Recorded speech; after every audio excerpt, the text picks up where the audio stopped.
Hello and welcome back to ERU, where we round up the biggest results and talking points from across European football. Obviously a monster episode lined up for you today after the news of the European Super League being all but confirmed by the 12 clubs so far. It's absolute Armageddon, and joining me to make sense of the madness, hopefully, is Michael McCubbin. McCubbs, how are you feeling about this? It's a crazy day. I don't know if I will be able to make sense of the madness, Dukes. I'm still processing it. I imagine you are still too. Just the suddenness of the announcement. Obviously, there's been kind of, there's been a sense that something like this has been bubbling away for a while now, especially after the kind of financial effects of COVID. But it doesn't make it any less of a shock. The kind of the nature of the announcement and the kind of seeming kind of opportunism of it all. So yeah, like you do, I'm sure I'm feeling pretty pretty confused and a bit dejected by the whole thing at this moment in time. Obviously, we're still not really sure of all the facts and everything. There's new stories coming out every single kind of half hour at the moment. So by the time this goes out, even there might be new stuff which has come to light. But let's try and make sense of what we know at the moment, at least. There's a 20-team European Super League. Slowly this is becoming the reality. Marca claimed that Real Madrid and Man United, alongside financial firm Key Capital, are the ringleaders behind the move. We now know that JP Morgan, in fact, are going to be financially backing it. They announced that this morning. That was broken on Sky Sports about an hour ago as this goes out.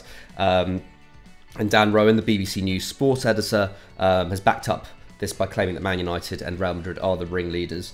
And actually, coincidentally, JP Morgan do have links with Man United in terms of they helped the Glazers take over. Ed Woodward is a former JP Morgan banker.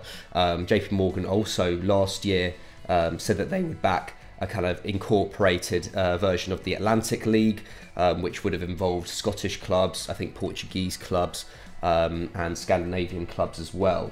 So they've clearly, their interest has always been in kind of developing new football leagues across national leagues. And there's also a sense that, especially in Spain and Italy, the big clubs are behind it because their domination of their domestic leagues has produced so-called kind of boring outcomes, although AC Milan and Inter Milan haven't won Serie A in about a decade, have they? So that confuses me a little bit. It's more understandable with Real Madrid and Barcelona. Obviously, they're in a combined debt of worth nearly €2 billion. So there's no surprise that they have decided to back this breakaway competition. Obviously, we saw Josep Bartomeu basically spill the beans on it in his last press conference as Barcelona president back in November. And he was widely derided then, especially by La Liga President Javier Tebas, who you'll get onto in a bit, Dukes. But nevertheless, this European Super League obviously guarantees huge financial benefits to the clubs involved. It will see clubs earn in total €3.5 billion a year. That's about around €400 million each. That's 4 times the number that the current UCL winners get.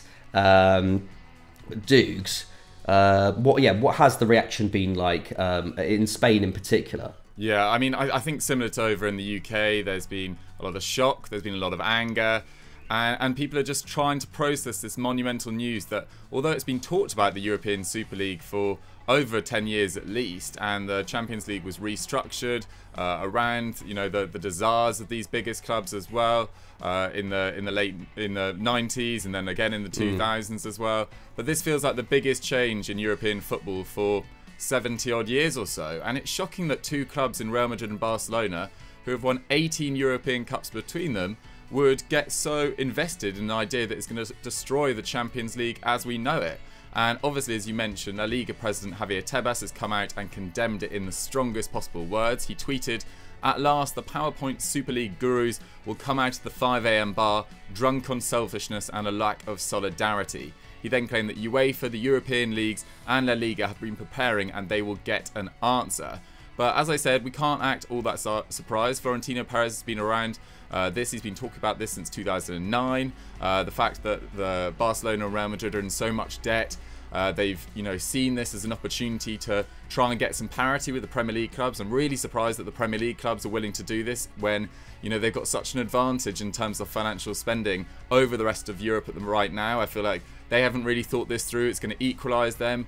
Do Arsenal really want to finish, 15th or 20th and lose, most league games every year, or midweek games every year? I just don't think they've thought it through at all.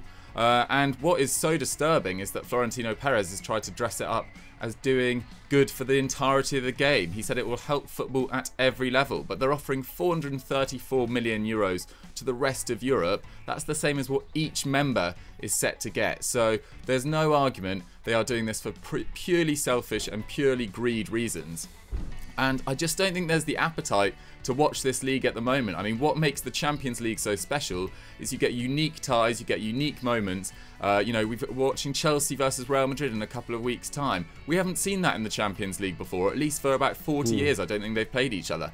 That is so exciting and so special. To watch that game potentially be played out twice a year, it loses its appeal. So what we need to see right now is unified action from fans, condemning it, saying that they're not going to watch it, they're not going to go behind it. They need sponsors to try and not see this as a financial advantage and make a strong stand against it. And I'd love to see some managerial condemnation as well. I mean, McCubs, it's difficult to say with the situation changing left, right, centre, but do you feel like this is now inevitable, or do you think it, could be stopped? I sadly think it may be inevitable. I think what we obviously, as football fans, we have a very romantic view of the sport, and generally the reaction, especially in England, has been to completely condemn it from fans, pundits, the authorities.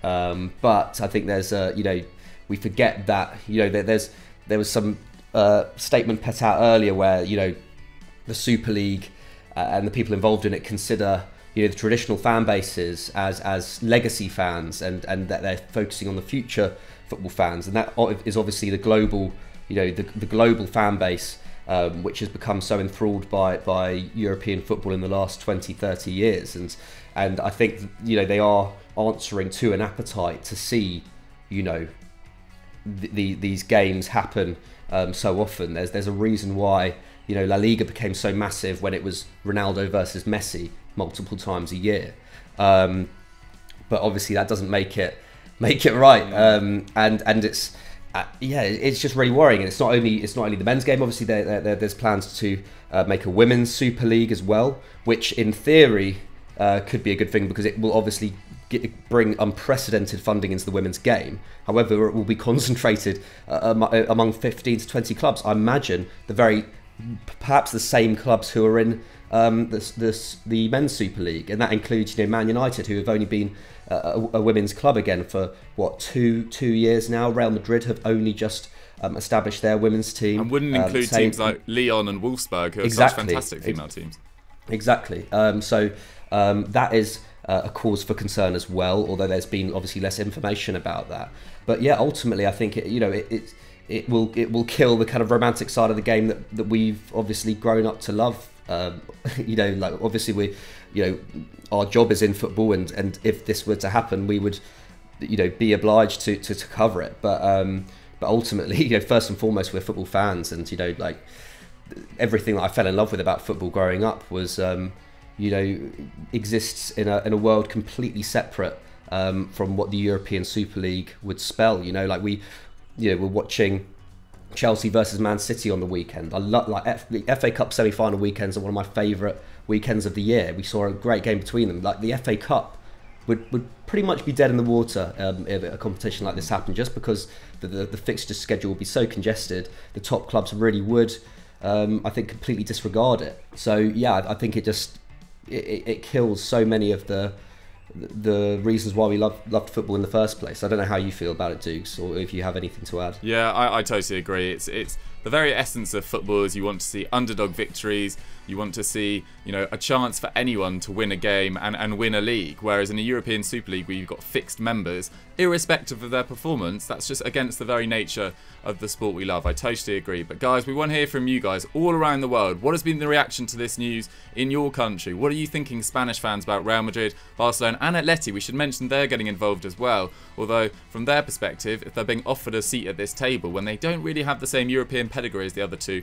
maybe you could understand a little bit more about why they'd want to get involved. But we're pretty disappointed from our perspective in the 6 clubs in England that have got involved in this, but we want to hear from you. Get your thoughts in the comments down below, and let's move on to our next story. Time for our transfer rumour of the week now, and following on from the European Super League news, we have a rumour out about Real Madrid apparently interested in Raheem Sterling, Dukes. Yeah, according to the Daily Star, Real Madrid are looking to take advantage of Raheem Sterling's slightly indifferent form at the moment and a supposed contract impasse by signing him this summer. Now, Sterling has 2 years remaining on his current deal, and according to the Daily Star, there has been a recent pause in discussions.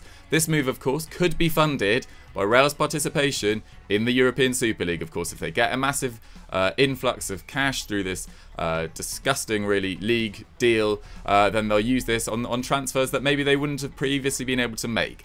Obviously, the former Liverpool forward has sort of lost his place in Guardiola's starting 11 in recent weeks. He only played 2 minutes of their recent tie against Borussia Dortmund in the Champions League, and instead played the full 90 in games against Leeds and Chelsea, in which Pep made sweeping changes. His omission is not all that surprising when you take into account his recent form for City. Mahrez has been excellent recently as well. Phil Foden goes from strength to strength, whereas Sterling slightly in different form. He's contributed 0 goals and 1 assist in his last 9 games for the Citizens, but still a class act. I definitely wouldn't sell him. I feel like this is just paper talk, to be honest. But any move, if it was to happen this summer, would supposedly cost around 90 million euros. And personally, I can't really see this happening. What are you thinking, McCubs? Yeah, it seems incredibly far-fetched, isn't it? It doesn't seem that there's a hope that Guardiola would sanction the sale of Sterling. Obviously, yeah, he's not been in the team in the last couple of weeks, but we've seen, he's rested a number of key players throughout this season, and I imagine he will probably come back into the first team as the run-in goes on. And he's been magnificent for the club. I think after KDB, he's been their most important attacking player in the last 2-3 years. Scored 113 goals and assisted 86 in 285 games since 2015. That works out to 0.7 goal contributions a game, which, considering that he had slight struggles in his first year, is really quite something. And yeah, why would he want to leave as well? He's set to leave. He's set to win his 3rd Premier League title in 4 years next month. That will add to his 4 other trophies that he's won with the Citizens. And he has, become one of Europe's very best forwards at the Etihad. He's averaging 2.1 shots, 1.4 key passes, 2.5 dribbles per 90. So he's always going to be of interest to top clubs. But I think right now his focus will be on regaining form, regaining his place in the side, because this City team is, it looks in a much better place than it did a year ago, didn't it? And the prospect of, I think, linking up with Phil Foden in the long run, the prospect of a new striker potentially coming in this summer, I think will make the option of staying at the Etihad very much the attractive one for the Englishman. His expected goals per 90 have dropped to 0.44, down from 0.67 last season. So and it's its lowest level actually since his first season in Manchester. So it's not like, it's not like he hasn't had. It's not like he's had, his best season in a City shirt. But he's still 4th in the City squad in this regard. So he's still one of the key contributors, nevertheless. And in a down year, I think that's not too bad. And on the Real Madrid side, they've got players on in those positions coming into a little bit more form as well. Marco Asensio has 4 goals in his last 6 appearances. Vinicius Jr. Is developing quite nicely, although I think there's still a lot of work to be done there. Do they really need Raheem Sterling? I think probably a more pressing concern for them would be getting a long-term Benzema replacement, and okay, maybe on the left getting someone in as well. But I think, do you get in a 26-year-old Sterling when you could get perhaps better value elsewhere in the market, or a younger player as well? So yeah, I don't see anything in these rumours personally. Yeah, I totally agree. I think this is just pure paper talk, but it was interesting to talk about, and it's worth mentioning that Sterling's form has been a little bit iffy. But yeah, as Man City now go for 3 trophies this season, I can't see this happening at all. Guys, what do you think about this? Sterling to Real Madrid, absolute rubbish or a potential move? Let us know in the comments down below, and let's move on to our result of the week. Our result of the week came in from Ahad Omar 8. Thank you very much, Ahad, for your suggestion. He suggested Barcelona. Why is that, McCubs? Well, yes, Ronald Koeman secured his first trophy as Blaugrana boss. Blaugrana obviously smashed Athletic Club 4-0 in the Copa del Rey final with goals from Griezmann, De Jong and a Messi brace. This was their 31st Copa title, 8 more than next best Athletic Club. The first half was largely uneventful, but the game leapt to life after the break. De Jong scoring and assisting 2 goals in 3 minutes before Messi scored his 30th and 31st goals of the season, one of which was particularly spectacular. I'd be mighty surprised if anyone watching this video hadn't watched back that goal on Twitter over the weekend. What a, probably his goal of the season, up there with his very best. I love the kind of 2-1-2s with De Jong in build up as well. Seems like they have an understanding that's developing really, really nicely. But yeah, the Argentina legend has now matched his goal tally from last season in 4 fewer games, and they still have another 8 league games to go, which, considering how quiet he was at the start of this campaign, probably in the worst form in some time, perhaps in the worst form of his career even, I would argue. That is pretty amazing. And yeah, it was a very deserved victory. Koeman's side had 77% possession, 14 shots with 8 on target to Athletic's 7 and 1. And this was their first trophy since 2019. And it comes after a stellar run of form. Obviously, aside from that 2-1 defeat in El Clasico, they hadn't lost any of their previous 17 league games. After a year that has seen Messi threaten to leave, a new manager installed, obviously, and an unpopular one at that, at least from our perspective. I don't think any of us were particularly enthused by Koeman's appointment, and obviously that presidential election and the build up to that. I think this victory is quite an achievement, and I think credit does have to go to Ronald Koeman for the way that he's turned around Barcelona in the last few months. Their attention will obviously now turn to La Liga. They're just 5 points behind Atletico Madrid with 8 games to go. They have a game in hand as well, and obviously Real drawing on the weekend hands back them the initiative in chasing down Diego Simeone's side, who obviously came back into really good form on the weekend. So hopefully we'll see them have a really strong run in as well, and that game against them on the 8th of May at the Camp Nou is looking increasingly huge. Could we see a kind of rerun of that 2014 match, which was a real classic in modern La Liga history? But Dougie, you have to feel for Athletic Club, because for the second time in 3 weeks they've lost the Copa del Rey final. Even worse, second time in 14 days in 2 weeks. Because obviously they lost the 2020 final, which was delayed because they thought they were going to be able to bring in fans to their rivals Real Sociedad 2 weeks ago, and then got thrashed in this second half display by Barcelona as well. And to make matters worse, it was Antoine Griezmann, the adopted Basque and La Real Academy graduate, who opened the scoring after De Jong's excellent work on the right-hand side. Now, Marcelino will now have a bit of a tough ask, really, to get them motivated for the rest of the season. They're now 11th in the table, but they're only 2 points behind 8th place Granada. So there's still a fair amount to play for. They probably won't be able to sneak a European place, but if they finish 8th or above, that's a pretty good campaign.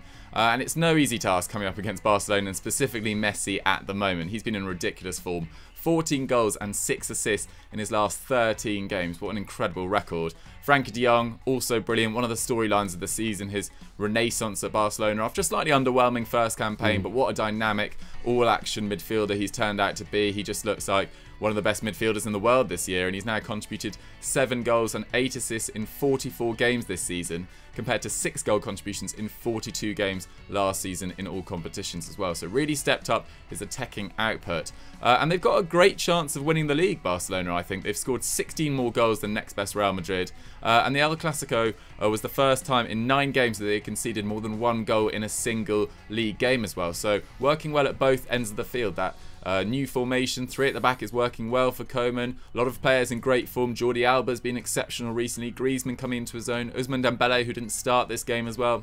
They've got a lot of players entering into their best form of their season at the right time, and they'll be looking to keep their momentum going against 15th place Getafe on Thursday, whilst Athletic take on 6th place Real Betis on Wednesday. So La Liga is going to be an incredibly tight race for the rest of the season by the looks of things. Like Liga, probably the leagues to watch in terms of tight title races this season. We were going to do Star of the Week this week and talk about Kylian Mbappe's amazing performance against Saint Etienne, but we just didn't have time after delving into the crazy news of the European Super League. So that's all we've got time for on ERU for this week.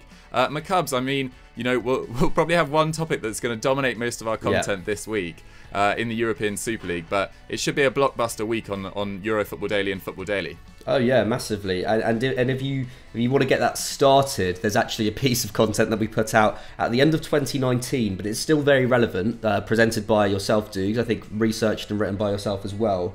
A one-on-one on why the European Super League could destroy football. I gave it a watch back this morning. We pushed it over on Football Daily, but we'll stick it on screen right now. If you want to get a little bit more background on the concept of the European Super League and the history of it, like we were saying, you know, this is something that's been talked about since the late 90s. Go and check that out. Really, really top video. Yeah, and get yourself well versed on what's going on. But yeah, like Duke said, yeah, every day this week, I imagine we're going to be talking about the European Super League and what it could mean for the future of football. Absolutely. Thanks so much for watching, guys. We'll catch you next time. Bye.